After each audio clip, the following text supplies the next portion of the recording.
El Manifiesto Comunista es un texto temprano de Marx y Engels que escribieron entre 1847 y 1848. Es decir, coincide con el inicio de las revoluciones burguesas de 1848. El contexto histórico en el que se desarrolla esta obra hace referencia al levantamiento de El Pueblo Llano, hasta entonces algo secundario en el panorama político de los países. Hablamos de una Europa consciente de la convulsa situación que vivía. Las clases bajas estaban hartas de gobiernos que les daban la espalda y al mismo tiempo de que los burgueses adinerados les hubiesen dejado de lado. Un mes antes de que estallaran las revoluciones, Alexis de Tocqueville se levantaba en la Cámara de los Diputados francesa para verbalizar aquello que todo el continente sabía y temía.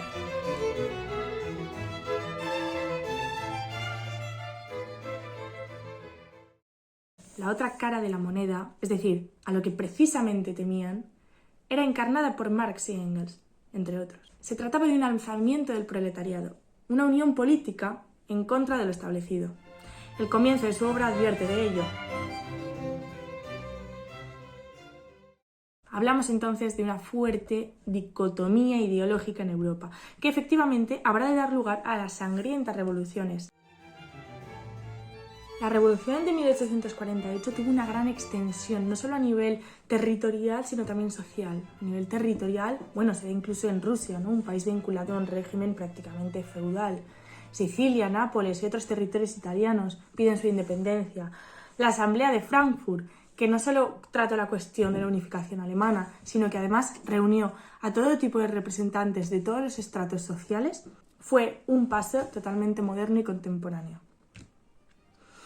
A nivel social hablamos, por tanto, de una capilarización, ¿no? Las clases más bajas tomarían el poder también.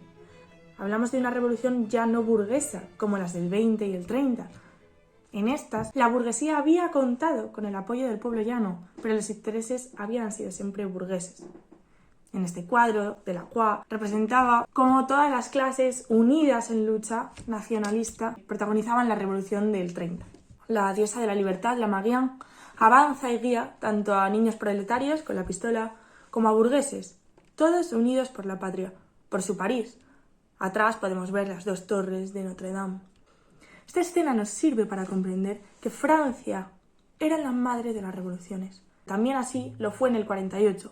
Fue el único país donde, aunque fuese momentáneamente, la lucha gana y se impone la República. Hablamos de Francia y del contexto europeo porque es este marco donde nace el comunismo marxista. En Francia habría nacido el socialismo utópico de la mano de Louis Blanc y Alphonse de Lamartine, por supuesto participantes de la revolución. Era un socialismo que perseguía el colaboracionismo entre trabajadores. Crean los talleres nacionales, cooperativas que impulsaban el derecho al trabajo mediante dinámicas justas y socialistas. El socialismo, pues, ya existía antes de Marx y Engels. Era un referente político, al fin y al cabo. Existía el socialismo utópico, el socialismo católico, pero todos tenían un factor en común, y era el anhelo de la igualdad social.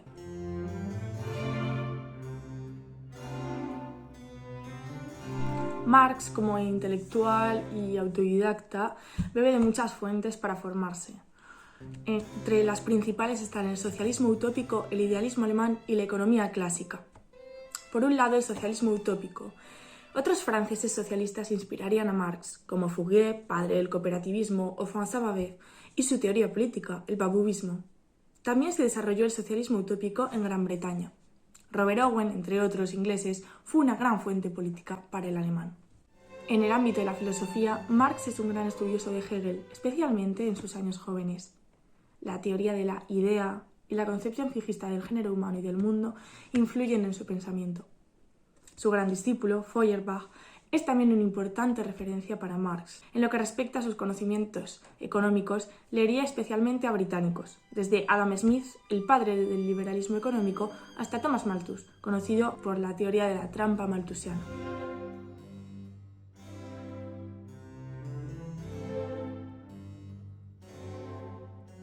Marx había logrado su doctorado en filosofía en 1841. Se casa 2 años después, en el 43, cuando también habría de trasladarse desde Alemania a París por su ideología política. Era un demócrata radical. en 1845 le expulsan de Francia y se refugia en Bélgica. En la capital, Bruselas, se asocia con otros socialistas exiliados también, Engels entre ellos. Será entonces cuando estos emigrantes alemanes formen una alianza clandestina, la denominada Liga de los Comunistas. En el año 1848, Marx y Engels reciben el encargo de redactar un documento que materializara las ideas de esta organización clandestina. Así es como nace el Manifiesto Comunista.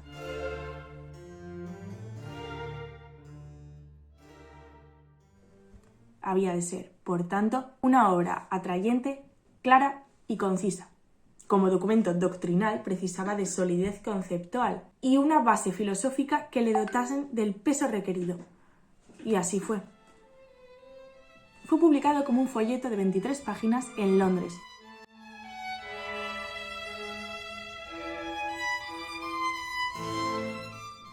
Su primera página nos da una idea de sus objetivos.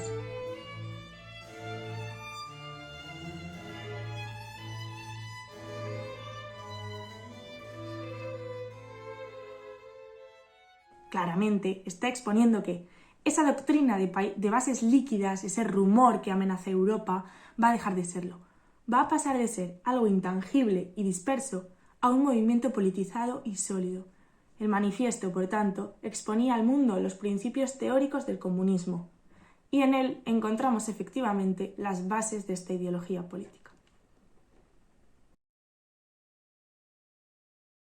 El manifiesto comunista y su contenido. Se compone de un preámbulo y 4 capítulos. El primer capítulo desarrolla el materialismo histórico, elemento fundamental del marxismo. Analiza desde las últimas épocas de la sociedad feudal hasta la moderna sociedad burguesa.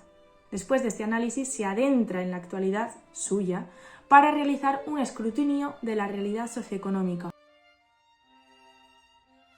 Explican, tal y como hemos visto en clase, que los procesos de industrialización precisaban y se retroalimentaban con los procesos de expansionismo y colonización. Significaba la apertura a nuevos mercados donde vender ese exceso de oferta que las máquinas y la tecnología habían provocado.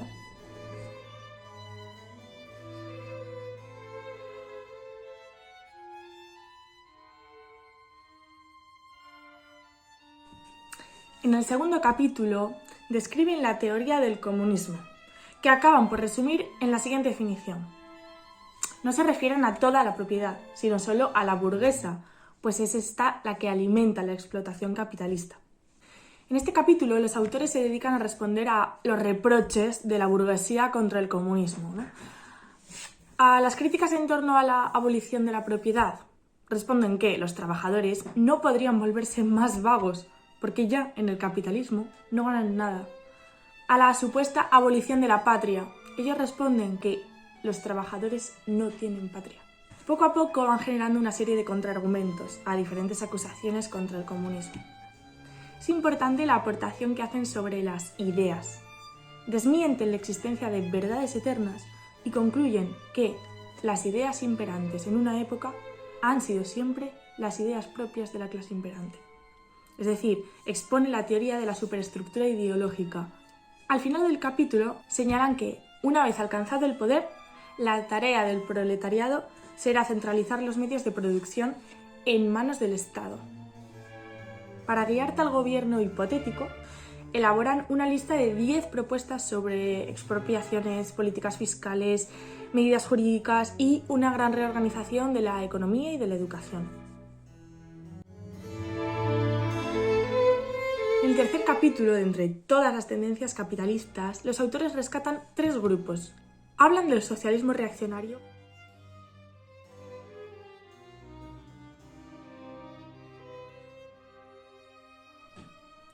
aquí dentro de este grupo hay 3 subgrupos. Por un lado, el socialismo feudal, instigado por la aristocracia y el clero, el pequeño burgués, encarnado por sectores de las clases medias, y el socialismo alemán, que había tomado la teoría comunista y socialista, pero para transformarla en mera filosofía, con una asimilación puramente literaria.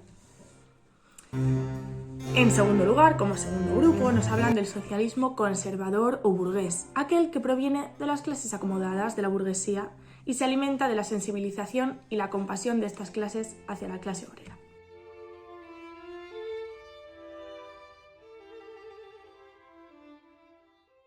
Por último, y como tercera división, nace de los primeros choques del proletariado contra la burguesía.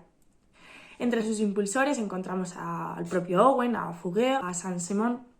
Realizan una crítica correcta de la burguesía, pero diseñan modelos de sociedades demasiado utópicos.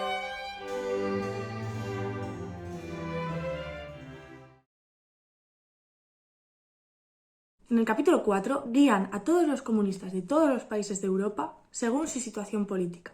En aquellos donde no puedan cumplir con sus objetivos, les proponen que rechacen a los partidos reaccionarios y apoyen a los más progresistas, intentando siempre mantener cierta independencia política y comunitaria. El último párrafo nos sirve para entender cuál era el objetivo de este manifiesto. Es, finalmente, una llamada a las revoluciones comunistas en todo el mundo.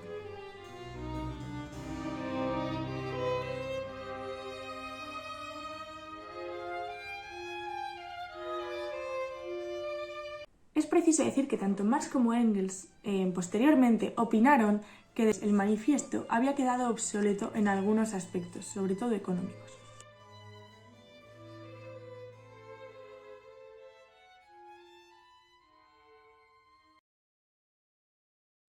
La repercusión y distribución del manifiesto. El impacto directo de esta obra no fue inmediato para nada. A pesar de que anunciaba que se traduciría al danés, al inglés, al francés, al italiano, prácticamente las tiradas fueron en alemán y muy pequeñas. A principios de los 60 se publicaron 2 ediciones de baja repercusión, pero ya a mediados de la década el manifiesto estaba prácticamente fuera de circulación. El éxito y la expansión de esta publicación se da como fruto de la Asociación Internacional de Trabajadores. Entre 1864 a 1872. Se unieron en Londres. Su objetivo era organizar políticamente la fuerza proletaria de Europa, acatar los problemas vigentes y mover su ideología. Además de Karl Marx y Friedrich Engels, Mijaíl Bakunin, padre del anarquismo, fue uno de los miembros más relevantes de la asociación. Fue precisamente el choque de esta ideología frente a la socialista lo que llevaría al fin de la organización. Marx y los suyos proponían una lucha revolucionaria que conquistara paulatinamente el poder del Estado, mientras que el anarquismo colectivista de Bakunin creía en modelos más cooperativistas, donde las decisiones se tomaran por consenso. 2 partidos políticos de corte comunista habían nacido durante esos años en Alemania, lo cual también aceleraría la notoriedad del manifiesto. En este periodo se publicaron al menos 9 ediciones en 6 idiomas. Desde entonces su influencia no hizo más que crecer. Durante la década de 1880, el marxismo entre los partidos obreros experimentó una gran acogida, que también vivió el manifiesto comunista. Desde 1871 hasta 1917, se publicó y difundió por todo el mundo. Llegó a traducirse a unos 30 idiomas, entre ellos el chino o el japonés.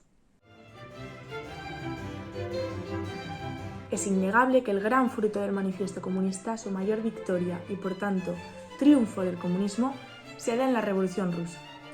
En octubre de 1917 sería el año en que Lenin y el pueblo llano, semifeudal, soviético, alzaran los puños contra el régimen zarista. Los bolcheviques serían los primeros en formar un partido comunista, encarnando las ideas y teorías que Marx y Engels redactaban décadas antes en su manifiesto.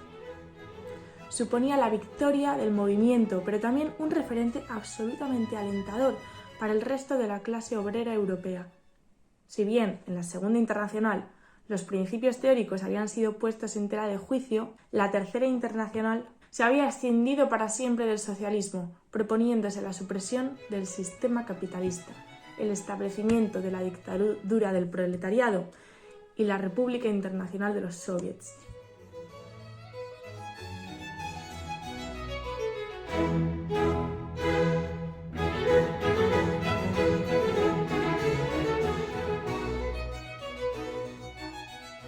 Hasta aquí el análisis de esta obra de difusión e influencia universal, el Manifiesto Comunista de Marx y Engels. Como hemos podido ver, nace en un periodo convulso, sienta las bases del comunismo y posteriormente es fundamental para todo el desarrollo de las ideologías socialistas y, por supuesto, comunistas. encarnadas sus metas en la revolución bolchevique del 17, es evidente que la repercusión política de este documento es de relevancia suprema. Se trata, probablemente, de la publicación más influyente del siglo XIX, cuyas ideas han llegado hasta el día de hoy.